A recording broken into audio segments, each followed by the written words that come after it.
වෙලාව දැස්සන 6යි. මේ ශ්‍රී ලංකා ගුවන්විදුලි සංස්ථාවයි. මෙන්න ප්‍රවෘත්ති. සංස්කරණීය හේමන්ත හෙට්ටිගේ ප්‍රකාශය බද්රජිත් සෞම්‍ය. වයස අවුරුදු 12-15 අතර ළමයින් කොරෝනා මර්ධනය සඳහා එන්නත් කිරීම අද සිට ත්‍රිකුණාමලයේ තෙල් ටැංකි සංකීර්ණයේ මෙතෙක් ලංකා ඉන්දීය තෙල් සමාගම යටතේ පැවති ටැංකි බහුතරයක් ලංකා ඛනිජ තෙල් නීතිගත සංස්ථාව යටතට රාජ්‍ය සේවකයන්ගේ විශ්‍රාමයාමී වයස අවුරුදු 65 දක්වා දීර්ඝ කිරීම ජනවාරි 1 වෙනිදා සිට ක්‍රියාත්මකයි. චීන විදේශ කටයුතු ඇමතිවරයා හෙට දිවයිනට භාෂණී හෝ ප්‍රකාශනී නිදහසට කිසි ලෙසකින් හෝ බාධා කිරීමට රජය සූදානම් නැතයි ජනමාධ්‍ය ඇමතිවරයා අවධාරණය කරයි. විදේශ සංචිත ගැටලුවට විසඳුම් සෙවිය හැක්කේ නව ආයෝජන මගින් පමණක් බව විමල් වීරවංශ ඇමතිවරයා පෙන්වා දෙයි. රජයේ සපයන ප්‍රාථමික සෞඛ්‍ය සේවා පිළිබඳ ජනතාව දැනුවත් කෙරෙන අපේක්ෂාවේ අන්ධහැරය අද සිට සෑම සිකුරාදාවකම ජාතික ගුවන්විදුලියෙන්. කසස්ථානයට රුසියාවෙන් තවත් හමුදා බටපිරිස් 2022 මෙරට ක්‍රීඩා ක්ෂේත්‍රයට තීරණාත්මක හා කාර්යබහුල වසරක්. වයස අවුරුදු 12-15 අතර ළමයින් කොරෝනා මර්ධනය සඳහා එන්නත් කිරීම අද ආරම්භයි. වයස අවුරුදු 15-19 අතර ළමයින් එන්නත් කිරීම ඊට පෙර සිදුවිය. ඊට අමතරව වයස අවුරුදු 12-15 අතර විවිධ සංකූලතා සහිත ළමයින් එන්නත් කිරීමද මීට පෙර සිදු කෙරිණි. ඒ යටතේ ළමයින් 30000ක් පමණ එන්නත් කර තිබේ. වයස අවුරුදු 12ට වැඩි දරුවන් සඳහා එක් මාත්‍රාවක් පමණක් එන්නත් කිරීමට සෞඛ්‍ය අංශය නිර්දේශ කර තිබේ. පාසල් ළමයින් එන්නත් කිරීමට සමගාමීව මේ දක්වා 3 වෙනි හෙවත් බූස්ටර් මාත්‍රාව එන්නත් කර නොමැති පාසල් ගුරුවරුන්ද එම ස්ථානයේදීම එන්නත් කිරීමට සැලසුම් කර තිබේ. පාසල්වල අනධ්‍යන කාර්ය මණ්ඩල හා පාසල් ළමයින් ප්‍රවාහනය කරන පිරිස් සඳහාද 3 වන මාත්‍රාව එන්නත් කර ගැනීමේ හැකියාව පවතී. සිය අමාත්‍යාංශයේ පසුගියදා පැවති මාධ්‍ය හමුවකදී ඇමති කෙහෙලි රඹුක්වැල්ල මහතා පැවසුවේ කොරෝනා වෛරසයේ ව්‍යාප්තිය හමුවේ පාසල් දරුවන්ගේ ආරක්ෂාව තහවුරු කිරීමට උපරිම ක්‍රියාමාර්ග ගන්නා බවයි. ලබන සඳුදා සිට පාසල් සාමාන්‍ය තත්වයෙන් පවත්වාගෙන යමින් සියලුම සිසුන් එකවර පාසල් වලට ගෙන්වා ගැනීමට අදාළ මාර්ගෝපදේශ නිකුත් කර ඇතයිද ඇමතිවරයා සඳහන් කළේය. පාසල් වලට කොටස් වශයෙන් ළමයින් ගෙන්වා ගැනීම මේ දක්වා සිදුවිය. එහෙත් ලබන සඳුදා සිට සාමාන්‍ය පරිදි ළමයින්ගේ පැමිණීම සිදුවනු ඇත. කොරෝනා වෛරසී සීඝ්‍ර ව්‍යාප්තිය හේතුවෙන් ලෝපුරා රටවල් රැසක් යළිත් වසා දැමීමේ අවදානමක් මතුව තිබේ. ඇමරිකාව, ඉන්දියාව, බ්‍රසීලය, ප්‍රංශය, රුසියාව ආදී රටවල් ඒ අතර වේ. ඇමරිකාවේ දෛනික කොවිඩ් ආසාදිතයන් සංඛ්‍යාව යළිත් ලක්ෂ 5 දක්වා ඉහළ යමින් පවතී. එය සැබවින්ම බරපතල තත්වයකි. ශ්‍රී ලංකාවේද යලි කොරෝනා වෛරසයේ ව්‍යාප්තිය ඉහළ යාමක් අපේක්ෂා කළ හැකි බවට සෞඛ්‍ය අංශ අනතුරු අඟවයි. ඒ පාලනය කළ හැක්කේ ජනතාව සෞඛ්‍ය මාර්ගෝපදේශ නිසි ලෙස අනුගමනය කළහොත් පමණි. ඔමික්‍රෝන් ප්‍රභේදයේ ආසාදනය වූවන් මේ වන විට ප්‍රදේශ රැසකින් හඳුනාගෙන තිබේ. කොරෝනා වෛරසයෙන් ආරක්ෂා වීමට 3 වන හෙවත් බූස්ටර් මාත්‍රාව එන්නත් කර ගැනීම අත්‍යවශ්‍ය බව සෞඛ්‍ය අංශය අවධාරණය කරයි. මේ දක්වා මෙරටින් වාර්තා වී ඇති කොරෝනා ආසාදිතයන් සංඛ්‍යාව 5,90,063කි. ඊයේ ආසාදිතයෝ 584 දෙනෙක් හඳුනා ගනු ලැබූහ. සෞඛ්‍ය සේවා අධ්‍යක්ෂ ජෙනරාල්වරයා ඊයේ කොරෝනා මරණ 18ක් තහවුරු කළේය. පිරිමි 12 දෙනෙක් හා කාන්තාවෝ 6 දෙනෙක් ඒ අතර වෙති. වයස අවුරුදු 60 හා ඊට වැඩි මරණ සංඛ්‍යාව 13කි.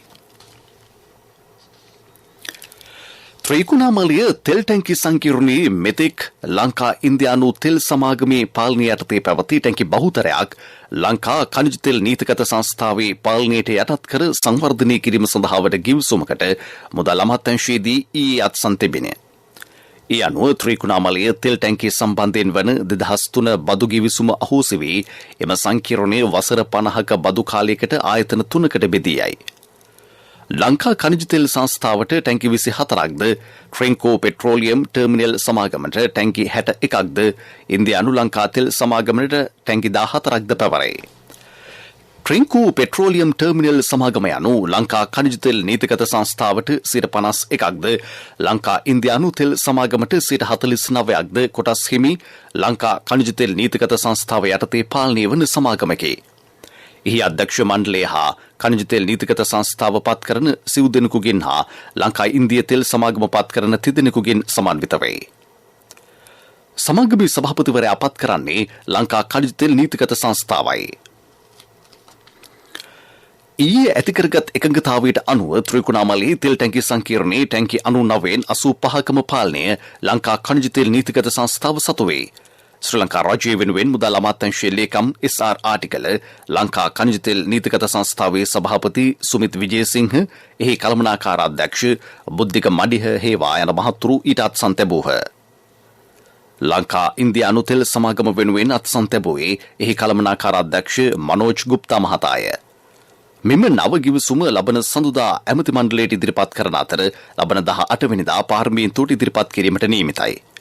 ලබන 11 වෙනිදා සිට එය ලංකා ಖනිජ තෙල් නීතිගත සංස්ථාවේ නිල වෙබ් අඩවියට එක් කෙරේ. මේ ප්‍රවෘත්ති ශ්‍රී ලංකා ගුවන්විදුලි සංස්ථාවෙන්. ශ්‍රී ලංකා ඉන්ෂුරන්ස් පියකුමින් මවකමින්.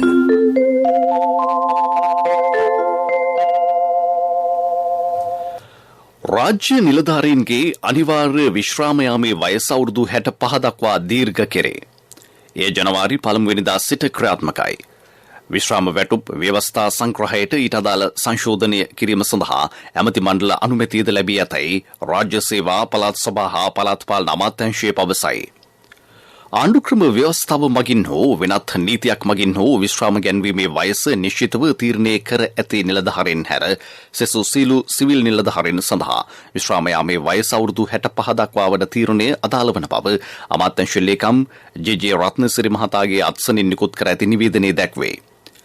විශ්‍රාම වැටුප් හිමිකම් ලබන නිලධාරීන්ගේ විශ්‍රාම වැටුප් හිමිකම් ලැබීමේ අවම සේවා කාලය වසර 5 සිට 10 දක්වා දීර්ඝ කෙරේ. මීට අදාළ ගැසට් නිවේදනයේ ඉදිරියේදී නිකුත් කිරීමටද නියමිතයි. චීන විදේශ කටයුතු ඇමති වැංග් ඊ මහතා දෙදින නිල සංචාරයක් සඳහා හෙට දිවයිනට පැමිණේ. චීන ශ්‍රී ලංකා රාජතාන්ත්‍රික සම්බන්ධතාවල 65 වන සංවත්සරයේ සැමරීමද ඊට සමගාමීව සිදුවන බව ශ්‍රී ලංකාවේ චීන තානාපති කාර්යාලය සිටුවිට ගිණුමේ සටහනක් තබමින් සඳහන් කර තිබේ. චීන විදේශ කටයුතු ඇමතිවරයා ආයෝජන යෝජනා රැසක් ඉදිරිපත් කිරීමට නියමිතයි. චීනයේ ශ්‍රී ලංකා තානාපති ආචාර්ය පාලිත කොහොන මහතා පවසන්නේ විදේශ කටයුතු ඇමතිවරයාගේ සංචාරයෙන් පසුව මහ පරිමාණ චීන ආයෝජකයන් රැසක් ශ්‍රී ලංකාවට පැමිණෙනු ඇති බවයි. නව ආයෝජකයන් සඳහා කර්මාන්ත පුරවර ඉඩම් පිරිනැමීමේ උත්සවයක් කොළඹ බණ්ඩාරනායක අනුස්මරණ ජාත්‍යන්තර සමන්තන ශාලාවේදී ඊයේ පැවැත්වින. දිනන රට පුබුදන කර්මාන්ත නමින් කර්මාන්ත අමාත්‍යාංශය එම උත්සවය සංවිධානය කර තිබිණි. ආයෝජකයන් 56 දෙනෙකුට එහිදී ඉඩම් පිරිනැමිණි. එහිදී අදහස් දැක්වූ ඇමති විමල් වීරවංශ මහතා විදේශ සංචිත සම්බන්ධයෙන් දැනට පවතින ගැටලුවට ස්ථීර විසඳුමක් සෙවිය හැක්කේ නව ආයෝජකයන් මගින් පමණක් බව පෙන්වා දුන්නේය. ආනයන ආදේශ කර්මාන්ත බිහි කිරීම ඊට ඇති විසඳුමයි. විදේශ වෙළඳපොළ ජයගත හැකි කර්මාන්තකරුවන් නිර්මාණය කළ යුතුය. කර්මාන්තකරුවන්ට වාසිදායක වාතාවරණයක් ගොඩනැංවීමට රජයට හැකි වී ඇතැයි ඇමතිවරයා සඳහන් කළේය. කර්මාන්ත අමාත්‍යාංශයේ ලේකම් ජෙනරාල් දයා රත්නායක මහතා ආයෝජන කලාප දිවයින පුරා ව්‍යාප්ත කිරීමේ අවශ්‍යතාව හිදී පෙන්වා දුන්නේය. ඒ පිළිබඳ තවදුරටත් කරුණුත් පැහැදිලි කරන ලේකම්වරයා. මේ සඳහා මිලියන 5000ක් පමණ ප්‍රමාණයක් සාමාන්‍යයෙන් අපේ මේ ආයෝජන කලාප පිහිටවීමට මෙතෙක් කල් අපට ලැබුණේ මිලියන 300ක් 400ක් වගේ මුදලක් අපේ අමාත්‍යාංශයට. නමුත් මේ වතාවේ රජය මේ වැඩිපුර තේරුම් අරගෙන මේ අවශ්‍යතාවය වැඩිපුර ඉතාම හොඳින් තේරුම් අරගෙන අපිට මේ වතාවේ මිලියන 5000කට ආසන්න මුදලක් අපට යෝජනා කරලා තියෙනවා. අපට වෙන් කරලා තියෙනවා මේ ආයෝජන කලාප ඇති කිරීමට. ඒ නිසා එහි පෙරමුණ ගනිමින් වසර පටන් ගන්නකොටම මේ වගේ අවස්ථාවක් ලබා ගැනීමට ඒ හොඳ පූර්වාදර්ශයක් හැටියටයි අපට පේන්නේ. ඒ වගේම ඉදිරි මාස කිහිපය ඇතුළත තව විශාල ප්‍රමාණයකට ආයෝජකයන්ට අවස්ථා ලබා දීලා තියෙනවා. මේ වෙනකොට කොළඹ දිස්ත්‍රික්කයේ පමණක් ආයෝජක 175කට ආසන්න පිරිසක් පොලිමේ ඉන්නවා ආයෝජනය කරන්න. රුපියල් බිලියන 50ක් 75ක් අතර ප්‍රමාණයක් ආයෝජන කරන්න මේ අය සූදානම්ින් ඉන්න විවිධ වූ ආයෝජන සඳහා නිෂ්පාදන සඳහා. ඒ ඊටාම හොඳ ප්‍රවණතාවයක්. ජනාධිපති ගෝඨාභය රාජපක්ෂ මැතිතුමාගේ සෞභාග්‍ය දැක්ම ප්‍රතිපත්ති ප්‍රකාශනයේ යථාර්ථයක් බවට පත් කරමින් ජනතාවට සපයන ප්‍රාථමික සෞඛ්‍ය සේවා පිළිබඳ දැනුවත් කිරීමේ වැඩසටහන් මාලාවක් සෞඛ්‍ය අමාත්‍යාංශය අදින් ආරම්භයි. අපේක්ෂාවේ අන්ධහැර යනුවෙන් ඒ නම් කර තිබේ. ශ්‍රී ලංකා ගුවන්විදුලි සංස්ථාවේ සිංහල ස්වදේශීය සේවය ඔස්සේ අද සිට සෑම සිකුරාදා දිනකම එම සජීවී වැඩසටහන ප්‍රචාරය කෙරේ. ඊට සමගාමීව ශ්‍රාවක ජනතාවට සුවසේවා මිත්‍රෝ නමින් විශේෂ මහජන සංවිධානයක සමාජිකත්වයේ සපයා සෞඛ්‍ය පහසුකම් රැසක් අත්කර දීමද අදින් ආරම්භයි. ප්‍රාථමික සෞඛ්‍ය සේවා පද්ධතිය සවිබල ගැන්වීමේ ව්‍යාපෘතියේ අධ්‍යක්ෂ වෛද්‍ය ජයසුන්දර බණ්ඩාර මහතා සහ සෞඛ්‍ය නියෝජ්‍ය අධ්‍යක්ෂ ජෙනරාල්වරයා හා කොළඹ රිජ්වේ ආර්ය ළමාරෝහලේ අධ්‍යක්ෂ වෛද්‍ය ජී විජේසූරිය මහතා ගුවන්විදුලියේ මැදිරියේ සිට ඊටෙක් වෙදී. එමෙති කෙහෙලි රඹුක්වැල්ල සෞඛ්‍ය අමාත්‍යාංශයේ ලේකම් විශේෂඥ වෛද්‍ය සංජීව මුණසිංහ සෞඛ්‍ය සේවා අධ්‍යක්ෂ ජෙනරාල් වෛද්‍ය අසේල ගුණවර්ධන සහ ලෝක බැංකුව නියෝජිත හා ලෝක බැංකුවේ ජ්‍යෙෂ්ඨ සෞඛ්‍ය විශේෂඥ වෛද්‍ය දීපිකා ආටිගල යන මහත්මීන් දුරකථනයෙන් හා හඬපට ඔස්සේ ඊට එක්වීමට නියමිතයි. අදාළ ව්‍යාපෘති යටතේ සේවා සපයන ආයතන ප්‍රධානීන් හා කාර්ය මණ්ඩලයේද වැඩසටහනට එක්වනු ඇත. මහජන අදහස් සජීවීව දුරකථනය ඔස්සේ ලබා ගැනීම විශේෂත්වයයි. සෑම සිකුරාදා දිනකම පෙරවරු 7 සිට 91.5 හා 91.7 FM තරංගමාලා ඔස්සේ ඊට සමන් දිය හැකිය. ඊට අමතරව www.slbc.lk වෙබ් අඩවියෙන්ද අපේක්ෂාවේ අන්ධහැරයට එක්විය හැකිය. මීළඟට ප්‍රමුඛ පුවත. අපි හැමෝටම අපිටම කියලා ලෝකයක් තියෙනවා. ඒකේ ආරක්ෂකයා අපිමයි. පාසල් දරුවෙක් වගේම උගත් වෘත්තිකයන් ලෝකෙත් එක්ක ඉදිරියටම යන තාරුණ්‍යය වගේම නිදහස විඳින පරම්පරාවත් සරු වගාවන් වගේම දැවැන්ත ව්‍යාපාරات මේ දේශයේ මේ සෑම ලෝකයක්ම දශක 6ක් වගේම තවත් වසර 100,000ක් ආරක්ෂා කරන දේශාරක්ෂකයා ශ්‍රී ලංකා ඉන්ෂුරන්ස් පියකුමෙන් මවකමෙන්. ප්‍රමුඛ පුවත ඔබ වෙත ගෙනෙන්නේ සෑම ගෙදරකම සිටිය යුතු වෙද මහත්මයා සිද්ධාලේප.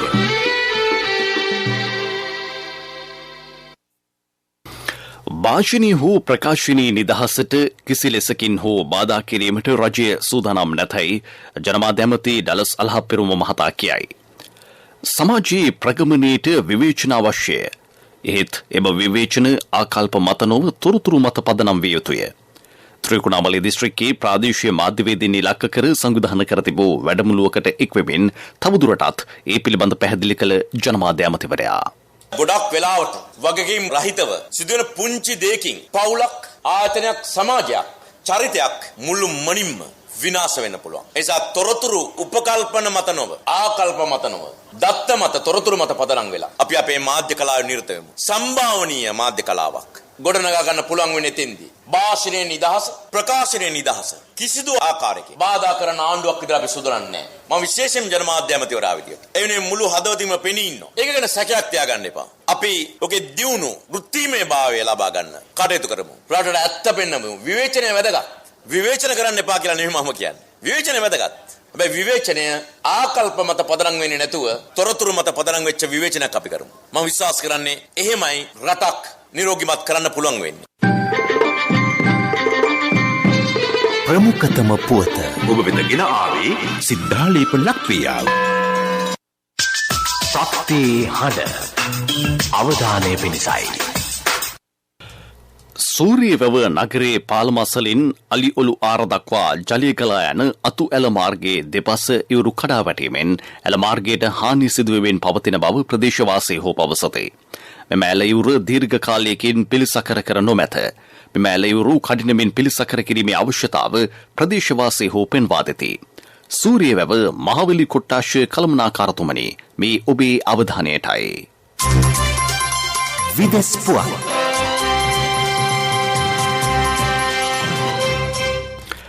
රුසියාව කසස්ථානයට තවත් හමුදා බටපිරිස් යවයි. පවතින රාජ්‍ය විරෝධී උද්ඝෝෂණ හමුවේ රට ජනාධිපතිවරයාගේ ඉල්ලීමකට අනුව එම බටපිරිස් යවා තිබේ. ආරක්ෂකංශ හා විරෝධතාකරුවන් අතර පවතින ගැටුම් හේතුවෙන් සිදුවන මරණ සංඛ්‍යාව දිනෙන් දින ඉහළ යමින් පවතී. විරෝධතාකරුවන් රජයේ ගොඩනැගිලි රැසකට ගිනි තබා තිබේ. මේ වන විට 2500කට අධික විදේශීය හමුදා බටපිරිසක් එරටට පැමිණ තිබේ. විදේශයන්හි පුහුණුව ලැබූ ත්‍රස්තවාදයෙන් මෙම විරෝධතා පසුපස සිටින බවට කසස්ථාන ජනාධිපතිවරයා චෝදනා කරයි. කොරෝනා වෛරසයේ ඔමික්‍රෝන් ප්‍රභේදය කිසිසේත් සුළු කොට තැකිය නොහැකි බව ලෝක සෞඛ්‍ය සංවිධානය පවසයි. එය මේ වන විට ලෝපුරා ව්‍යාප්ත වෙමින් පවතිනි. රටවල් බොහොමයක සෞඛ්‍ය ක්ෂේත්‍රයට එමගින් එල්ල වී ඇති බලපෑම ඉමහත්ය. කොරෝනා වෛරසයේ ව්‍යාප්තිය හේතුවෙන් පසුගිය සඳුදා පැය 24ක් තුළ ඇමරිකාවෙන් කොරෝනා ආසාදිතයන් ලක්ෂ 10ක් වාර්තා විය. ගෙවිගිය සතිය තුළ ලෝපුරා වාර්තා වූ කොරෝනා ආසාදිතයන් සංඛ්‍යාව 71කින් ඉහළ ගොස් ඇතැයි ලෝක සෞඛ්‍ය සංවිධානයේ වාර්තා හෙළි කරයි. ඇමරිකාවේ කොරෝනා වෛරසයේ ව්‍යාප්තිය 100කින් ඉහළ ගොස් තිබේ. පෙරසර සංවර්ධනයක පුවත් සම්පින්ඩනය සංවර්ධන පුවත් පොල්ගසට වැළඳෙන රෝග සහ කෘමි උදුරු දුරලමින් ඔබේ අතමිට සරු කරගෙන ජාතික ආර්ථිකය සවිමත් කිරීමට දැන් ඔබටත් අවස්ථාව. උවදුරු වළකා ගැනීම සහ පොල්වගාව පිළිබඳ තාක්ෂණික සහාය සඳහා විමසන්න 1928 උවදුරු දුරු කරගන්න ආදායම වැඩි කරගන්න මේ ඔක්කොම පොල් අකුරෙන් ලියාගන්න. පොල් පර්යේෂණ ආයතනයේ පණිවිඩයක්. සියක් නගර වැඩසටහනේ දැනට වැඩ අවසන් ව්‍යාපෘති මේ වසර මුලදී ජනතා අයිතියට පත් කරන බව නාගරික සංවර්ධන හා නිවාස අමාත්‍යාංශය කියයි. දිස්ත්‍රික්ක 25න්ම තෝරාගත් නගර 29ක මූලික සංවර්ධන ව්‍යාපෘති ක්‍රියාත්මක කෙරිනි. ඒ සියලු ව්‍යාපෘති මේ වන විට අවසන් අධීරයේ පවතී. කුරුණෑගල දිස්ත්‍රික්කයේ අඹන්පොළ හා අනුරාධපුර දිස්ත්‍රික්කයේ තිරප්පනේ නගර සංවර්ධන ව්‍යාපෘති මේ වන විට අවසන්ය. සියක් නගර සංවර්ධන වැඩසටහනේ පළමුව ආරම්භ කළේ එම ව්‍යාපෘති දෙකයි. සියක් නගර යනු හඳුනාගත් ජන අවශ්‍යතා ඉලක්ක කර ක්‍රියාත්මක වන සංවර්ධන වැඩසටහනක් බව නාගරික සංවර්ධන හා නිවාස අමාත්‍යාංශය පවසයි. අගමැති මහින්ද රාජපක්ෂ මහතාගේ උපදෙස් සහ රාජ්‍ය අමාත්‍ය ආචාර්ය නාලක ගොඩහේවා මහතාගේ මෙහෙයවීම යටතේ නාගරික සංවර්ධන අධිකාරිය වැඩසටහන ක්‍රියාත්මක කරයි. පෙරසර සංවර්ධනයක පුවත් සම්පින්ඩනය සංවර්ධන පුවත් පොල්ගසට වැළඳෙන රෝග සහ කෘමි උදුරු දුරලමින් ඔබේ අතමිට සරු කරගෙන ජාතික ආර්ථිකය සවිමත් කිරීමට දැන් ඔබටත් අවස්ථාව. උවදුරු වළකා ගැනීම සහ පොල්වගාව පිළිබඳ තාක්ෂණික සහාය සඳහා විමසන්න 1928 උවදුරු දුරු කරගන්න ආදායම වැඩි කරගන්න මේ ඔක්කොම පොල් අකුරෙන් ලියාගන්න. පොල් පර්යේෂණ ආයතනයේ පණිවිඩයක්. ක්‍රීඩා පුවත් මේ වසර මෙරට ක්‍රීඩා ක්ෂේත්‍රයට තිරණාත්මක හා කාර්යබහුල වසරක් බව ඇමති නාමල් රාජපක්ෂ මහතා කියයි. අභියෝග ජයගෙන ශ්‍රී ලංකාව ක්‍රීඩා ක්ෂේත්‍රයෙන් ඉහළට ඔසවා තැබීම අරමුණු කර සාමූහික වැඩපිළිවෙලක් ක්‍රියාත්මක කර ඇතැයි ඔහු සඳහන් කරයි. ජාතික ක්‍රීඩා කවුන්සිලේ සඳහා සැලසුම් සහගත වැඩපිළිවෙලක් ක්‍රියාවට නංවා තිබේ. දිගු කාලීන හා කෙටි කාලීන වශයෙන් ඒ ක්‍රියාවට නැංවේ. කොරෝනා වෛරසයේ ව්‍යාප්තිය හමුවේ වුවද ක්‍රීඩා ක්ෂේත්‍රයෙන් ජයග්‍රහණ රසක් අත්කර ගැනීමට ශ්‍රී ලංකාවට හැකි වූ බව ක්‍රීඩා ඇමතිවරයා පෙන්වා දෙයි. මේ වසරේ ජාත්‍යන්තර තරඟාවලි රසක් පැවැත්වීමට නියමිතයි. පොදු රාජ්‍ය මණ්ඩලයේ ක්‍රීඩා උළෙල, ලෝක මල්ල ක්‍රීඩා ශූරතා තරඟාවලිය, ආසියානු ක්‍රීඩා උළෙල, ගෘහස්ත ලෝක මල්ල ක්‍රීඩා ශූරතා තරඟාවලිය ඒ අතර වෙයි. ඉන් බොහෝමයකට ශ්‍රී ලංකාව සහභාගී වෙයි. ආසියානු කුසලාන ක්‍රිකට් තරඟාවලිය මේ වසරේදී ශ්‍රී ලංකාවේදී පැවැත්වන බව ක්‍රීඩා ඇමතිවරයා පැවසීය. ඊට අමතරව ජාත්‍යන්තර පාපන්දු තරඟාවලියක්, ජාත්‍යන්තර සත් සමාජික රග්බි පාපන්දු හා වොලිබෝල් තරඟාවලි රසක් මෙරටදී පැවැත්වීමට විධිවිධාන යොදා තිබේ. ව්‍යාපාරික පුවත් ඔබ වෙත ගෙන එන්නේ NSB සල්ලි එහෙන් තෑගි මෙහෙන් ස්වර්ණ ජයන්ති වාසනා ජයග්‍රාහකයා ඔබද. දේශීය ටින්මාලු නිෂ්පාදකයන් හා දීවර අමාත්‍යංශ නිලධාරීන් අතර හමුවක් එම අමාත්‍යංශයේදී ඊයේ පැවැත්විණි. දේශීය ටින්මාලු නිෂ්පාදන ධාරිතාව ඉහළ නැංවීම, එම නිෂ්පාදන සතු සහ දීවර සංස්ථා අලවිසල් මගින් සහන මෙලට අලෙවි කිරීම හා ටින්මාලු ප්‍රමිතිය පිළිබඳ න්‍යාමනයක් සකස් කිරීම ආදී කරුණු කෙරෙහි එහිදී අවධානය යොමු විය. මේ වසරේ තවත් ටින්මාලු කර්මාන්තශාලා දෙකක් ආරම්භ කිරීමට නියමිතයි. එමගින් දිවයිනේ සමස්ත ටින්මාලු අවශ්‍යතාව දේශීය වශයෙන් සපුරා ගැනීමට හැකිවනු ඇතැයි එහිදී සඳහන් කෙරෙන.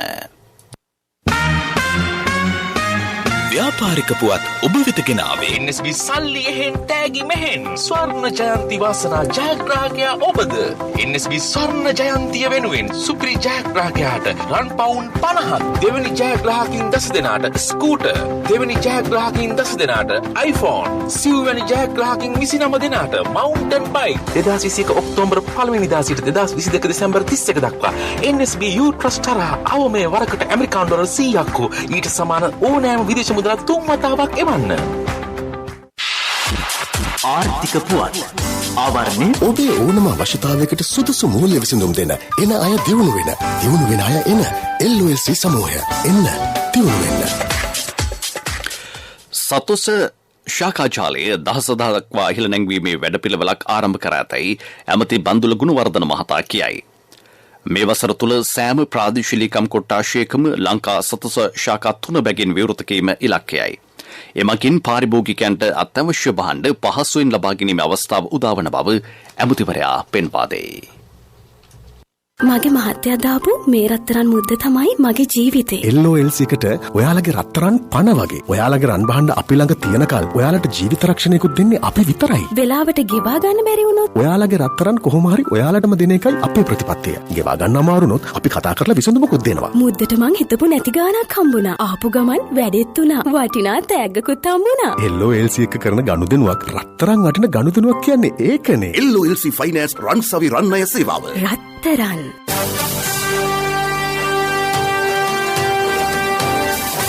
කාලගුණ වාර්තාව උතුරු මැද නැගෙනහිර සහ ඌව පළාත්වලත් මාතලේ සහ නෝරෙලිය දිස්ත්‍රික්කවලත් විසිවාර කිහිපයක් ඇතිවන බව කාලගුණ විද්‍යා දෙපාර්තමේන්තුව පවසයි. සබරගමු පළාතේත් කළුතර ගාල්ල සහ මාතර දිස්ත්‍රික්කවලත් ස්ථාන ස්වල්පයක සවස් කාලයේදී හෝ රාත්‍රී කාලයේදී වැසි හෝ ගිගුරුම් සහිත වැසි ඇතිවිය හැකිය. මීළඟට දවසේ සටහන.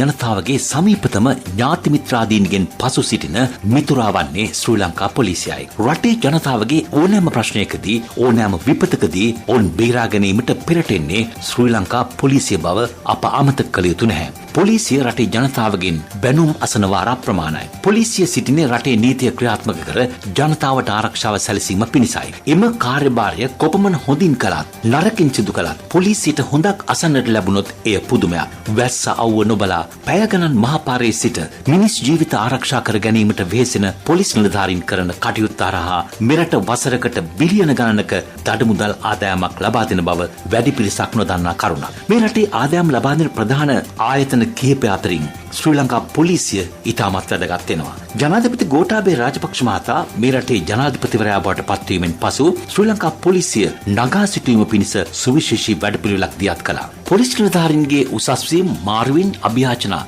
දුක් ගැනවිලි ඇතුළු සියලුම දේට ක්ෂණිකව විසඳුම් ලබා දීම සිදු කළා. මෙරට පොලිස් ස්ථාන ප්‍රමාණය 500 දක්වා වූ ඉලක්කයකට ගෙන යාම මෙන්ම මේ රටේ මහ ජනතාවට සමීපතමව කටයුතු කිරීමට හැකි ප්‍රජා පොලිස් සේවාවක් නගා සිටුවීමට ඉතාමත්ම කැපවීමෙන් කටයුතු කළා. ඉතිහාසයේ ප්‍රථම වරට කාන්තා පොලිස් නිලධාරිනියන්ට නියෝජ්‍ය පොලිස්පති සහ පොලිස්පති ධූරය දක්වා උසස් වීමට නව රජය යටතේ අවස්ථාව සැලසෙනවා. කිසිදු දේශපාලන අතගැසීමකින් තොරව සිය රාජකාරිය නිසියාකාරව කරගෙන යාමට පොලිස් නිලධාරීන්ට වර්තමාන රජය යටතේ නිදහස ලැබී තිබෙනවා. ජාතික ආරක්ෂාව තහවුරු කිරීමේදී මෙන්ම රටේ ජනතාවගේ ආරක්ෂාව සම්බන්ධයෙන් පොලිසියට පැවරී ඇති බලතල බොහෝයි. යම් පොලිසියකින් මහ ජනතාවට අසාධාරණයක් සිදු වුවහොත් ඒ සම්බන්ධව පොලිසියට එරෙහිව කටයුතු කිරීමට සියලු නීති අනපනත් දැන් සකස් කොට අවසන්. පියෙන් සැකෙන් තොරව මහ ජනතාවට නිදහස් ජීවිතයක් ගත කිරීම සඳහා ආරක්ෂකයා ලෙස පොලිසිය කටයුතු කිරීම ඉතාමත්ම වැදගත් වෙනවා. ඒ නිසාම පොලිසියට රටේ ජනතාවගේ ආදරය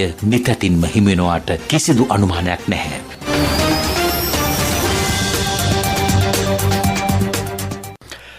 යලි සිරස්තල වයස අවුරුදු 12-15 අතර ළමයින් කොරෝනා මර්ධනය සඳහා එන්නත් කිරීම අද සිට ත්‍රිකුණාමලයේ තෙල් ටැංකිය සංකීර්ණයේ මෙතෙක් ලංකා ඉන්දීය තෙල් සමාගම යටතේ පැවති ටැංකි බහුතරයක් ලංකා ඛනිජ තෙල් නීතිගත සංස්ථාව යටතට රාජ්‍ය සේවකයන්ගේ විශ්‍රාම යාමේ වයස අවුරුදු 65 දක්වා දීර්ඝ කිරීම ජනවාරි 1 වෙනිදා සිට ක්‍රියාත්මකයි.